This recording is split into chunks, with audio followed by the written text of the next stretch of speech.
just a clinic every way possible. We got a long way to go. Amazing team on the other side. They're going to come with it.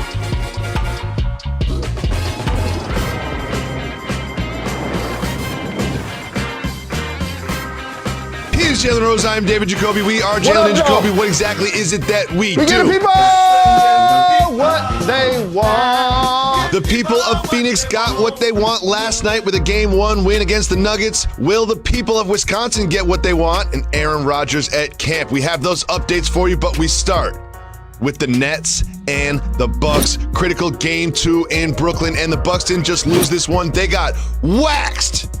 They were down by 49 at one point. Waxed. You picked this team to win this series. What happened in these first two games? Back up from the buffet table and let an artist formerly known as Kangaroo Jalen cook. I did pick the Bucks to win this series. And you know what? I'm really disappointed in them. Not that they're losing, but how they're getting beat. James Harden leaves after the first minute in Game 1.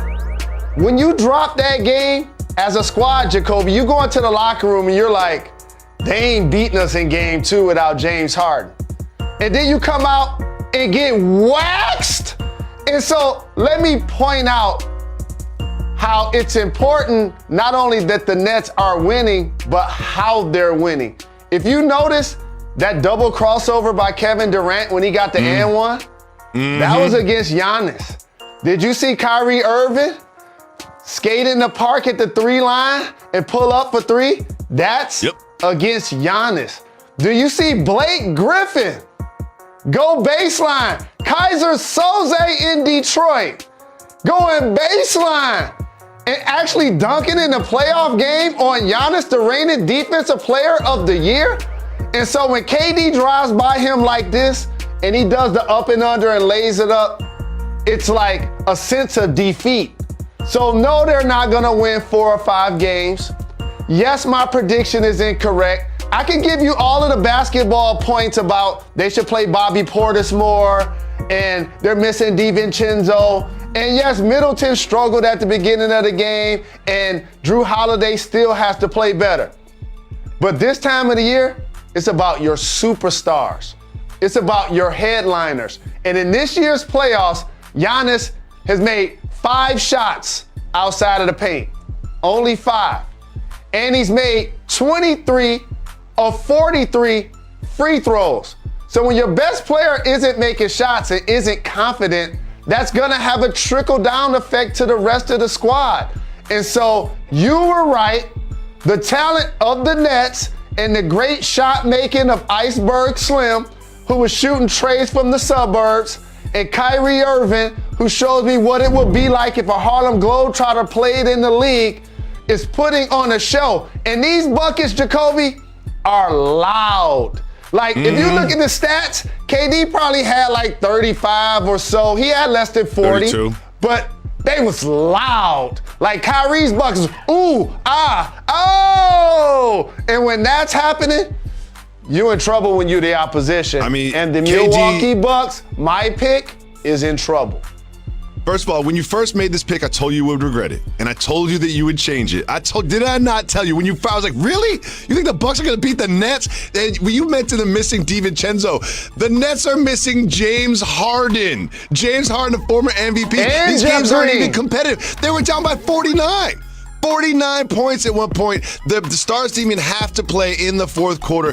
This Bucks team is melting down like they do in every playoff series. They need to win all of their games in Milwaukee just to make this competitive, and they will not. Before we move on, I just do want to give a big shout to Blake Griffin quickly, because he had like 7 points. He wasn't lighting up, but what he was doing with Giannis, he gave Giannis problems. Look at that, 3 for 8. And the average field goal attempt distance when Blake Griffin is shutting down Giannis's drives is the free throw line. And we all know that Giannis is going to score around the basket. He's not going to score outside of that. And Blake Griffin, and a little help from Claxton, did a great job of defending him. They did a great job. But we all don't know that. Giannis should be able to make his mid-range shots. He is an improved three-point shooter. He should be making his free throws. Do you see? And I see So many former Pistons, Reggie Jackson, Lou Kennard, Blake Griffin, Pistons ain't in the playoffs. Brown, Ain't about the performing Pistons. well in the playoffs. Let's move on to the other game, the nightcap in Phoenix between the Denver Nuggets and the Suns. You and I both thought that the Nuggets had an advantage in this series. Well, guess what? It was Chris Paul, Devin Booker, DeAndre Ayton just playing really well and pulling away in the second half to get the win. What did you see on the floor last night? So it's our job sometimes to do predictions, but it's extremely difficult because you don't know the extremity of injuries. And so many teams this year have been plagued by injuries, including the Phoenix Suns. And I saw something last night. I saw All-NBA Chris Paul. I saw the guy I voted fourth in the MVP race. He's back healthy, Jacoby. And he was 6 for 6 in the fourth quarter. He also had 11 assists. He was also being a great leader and a great general. And before I know it, Mikal Bridges was having a breakout game. And DeAndre Ayton continues to improve. And so having that guy with Booker going against the Joker, no Murray, haven't seen Barton just yet. Michael Porter Jr. tweaked his back. The Phoenix Suns are in pole position. And I now predict, along with you, our Nuggets and your guy Campazzo and our guy, the Joker, who's gonna win MVP, I believe they're gonna come up short in this series.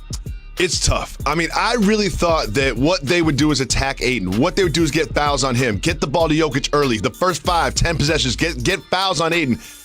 Ayton didn't get his first foul until the second half. They didn't do that at all. Jokic played pretty pedestrian. I like the defense that Ayton played on him. Ayton played him one-on-one. They didn't throw two guys at him. Do you know how many assists? The soon-to-be MVP had? 3 assists the entire game. They had a game plan. They executed it, and I love those 3 that they have. They've got Chris Paul, calm, floor general, come in, fourth quarter, guess what? I'll take over, get us whatever we need. Booker is super exciting scorer, can beat anybody off the bounce, and he can shoot from 3. And then you've got Ayton. Ayton's not he's not Kevin McHale in the post. You know, he's not Robert Lopez with the jump hook. But what he will do is catch the ball and dunk the ball when you create a basket for him. And also, Michael Porter Jr.'s productivity is mandatory for this team. Mm-hmm. And the one thing I noticed in their half-court offense, he was rushing his shots. And I'm not saying shooting early in the shot clock. I mean rushing his shot, which is 2 different things. If you notice, those are contested looks.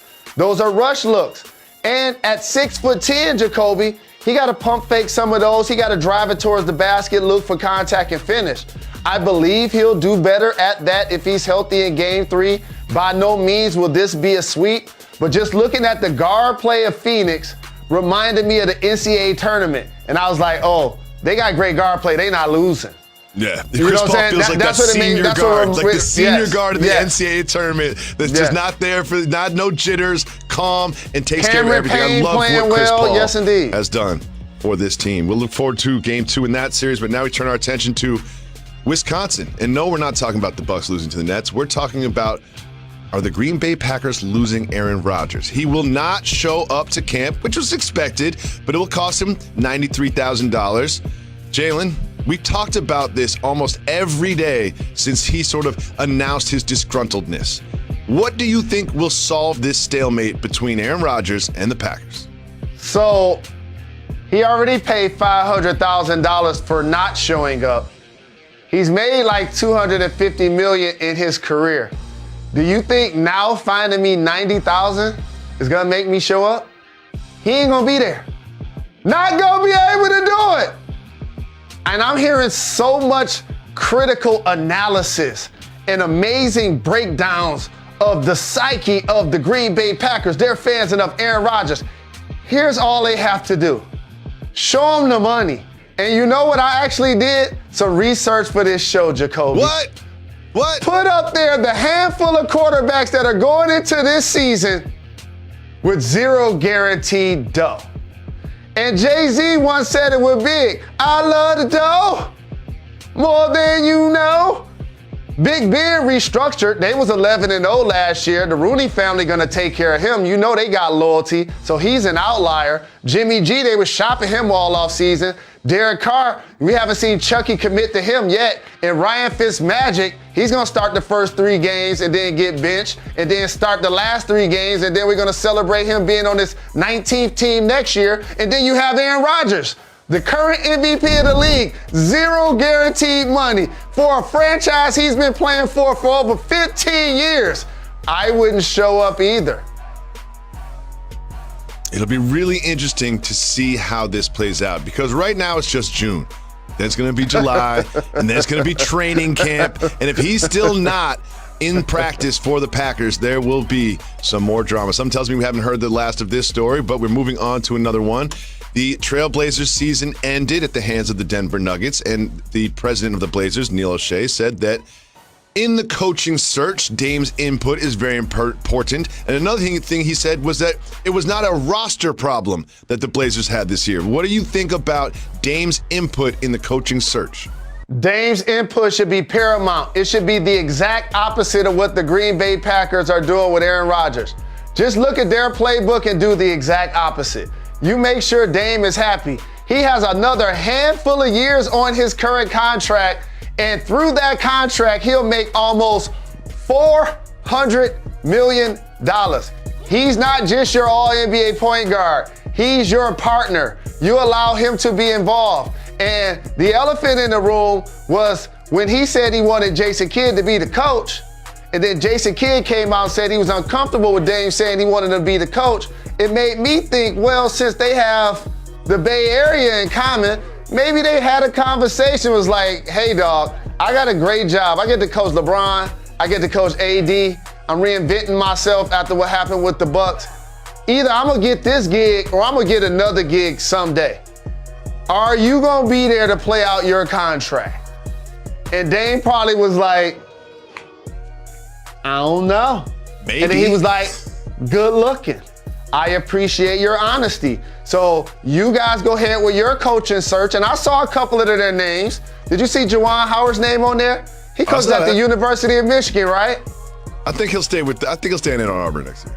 But the great thing about what he's done is he's going to now be a candidate for so many other jobs. Like Juwan's probably going to be in for Boston as well, and well deserved. But Chauncey Billups' name is another name. He's the assistant currently with the Los Angeles Clippers. So they got a couple of candidates that they're going to bring in, but ultimately you got to make Dame happy. And what's going to happen with Nurkic? Like, he came out, he was unhappy with his role. Like, he's under contract next year. 4 of their 5 starters are still under contract along with Covington.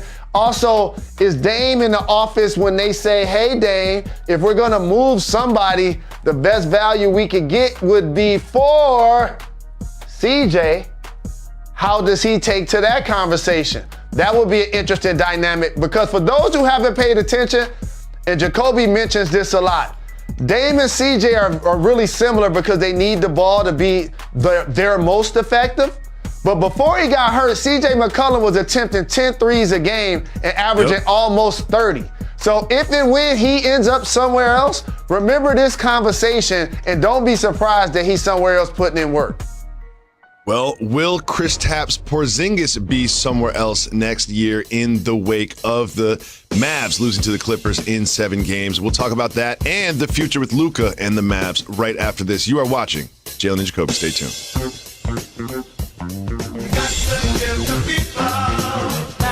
In New York City, welcome back to Jalen and Jacoby. Jalen, we have game 1 between the Clippers and the Jazz. What are you keying on in this series? I got the keys. The Utah Jazz, elite 3-point shooting. Record-breaking 3-point shooting. For the Clippers, dominant Kawhi. Like, Kawhi's the dude at the run that can dunk anytime he get ready, but only does it like when it get close to point game. And you notice it ain't like spectacular, ooh and ah, double pump backwards. It's like, I'm focused and I'm about to go in here and bang on y'all. I don't care who in here. And I'm gonna lock down whoever else on the other side. I love seeing dominant playoff Kawhi just playing like one of the best players in the game. So can the Clippers slow down the Jazz from knocking down the threes? And who in the world is going to try to slow down Kawhi? Because he's been dominant. Kawhi has been amazing for the past couple weeks, and one of the keys for me for the Utah Jazz is Rudy Gobert. And I'm tough on Rudy Gobert, Jazz fans, I know. But I will say this is, if you can get him involved on offense, we know what he can do on defense, but when you get him in some pick and rolls on offense, you get him finishing up like Donovan Mitchell does right here, he can be very, very important. And if anyone can stop Kawhi, hopefully Rudy Gobert can guard the rim and at least contest on some of those Kawhi jump shots, because they do like to put Rudy Gobert in pick and rolls in the playoffs. Well, one team that also likes to put their bigs in pick and rolls on the opposing team, and that is the Atlanta Hawks. And they have a big game 2 against the Sixers in Philly after getting game 1. You see what they do right there. They're putting Joel Embiid in the pick and roll. What do you think is the next move on the chessboard for Doc Rivers and the Sixers? I'm glad you went there, because I was going there. And the thing about it is cause and effect. We have Trae Young with basketball. We have Bogdanovich with basketball. Joel Embiid's man is now going to come set the screen. Either A, they're going to shoot the 3. Either B, they're going to drive and kick to somebody else. Or either Trae Young is going to shoot a floater or throw a lob to Collins or throw a lob to Capella. Cause versus effect. Now, if you're Philadelphia, this is when you know you're going against a superstar, because you scrapped your first plan already. You remember when the Clippers benched Patrick Beverley because they realized that he couldn't guard Luka? Danny Green started on him last game. I don't anticipate that's going to happen in this game. So now more Thibault, more Ben Simmons, more adjustments to the other team's best player. Trae Young is now putting the league and fans on notice. Absolutely. And Jalen, now we're going to talk about a team that lost to the Clippers that we just mentioned, and that is the Dallas Mavericks, in particular Luka Doncic, who was asked if he would be interested in signing a max extension, and he said, I think you know the answer to that. There is that aspect, and also Kristaps Porzingis voiced a little displeasure with the way he was used in his role with the team. Jalen, they need to put more support and help around Luka. That was clear in the Clippers series. What do you think they do this offseason to address that? And his most reliable helper, Tim Hardaway Jr., is a free agent. Which makes all of this more crucial. With that being said, you take care of the first domino. You get Luka signed. And once you get Luka signed, you now decide if you're going to get pennies on the dollar for Porzingis, and or you're going to take your time to scour the league and get a contract for a player that situation has gone sour for as well. Like on paper right now, it seems like it may be hard to move Porzingis. But when you start looking around the league and start trying to match up salaries of players, there's ways to do this. But then here's the other thing, the ownership part. How does Porzingis feel about his season? So it's one thing about how you and I feel and how Luka and Rick Carlisle feel. What did Porzingis say after the game about how he felt he was being used, Jacoby? He said that he felt like an afterthought and not a co-star. And sometimes you got to look in the mirror. Like, he needs a close friend. Like, he needs a close friend to pull him aside and be like, dog, you're not the co-star. Do you see Luka Doncic out there? You should be a role player, a rim runner, and you should play some defense like you did when you were at the Knicks. I think you trade Porzingis for 70 cents on the dollar just to switch it up. I think that's what they will end up doing, and they should do. But what ends up happening as a player, the older you get, the pecking order on the board changes. So it's like you're Anthony Davis, best player in New Orleans, second best player with the Lakers. You're Paul George, you're best player here, and you're second best player here. So now for KP, I think what has happened is he is now shown that he can't be the second best player on a championship caliber team.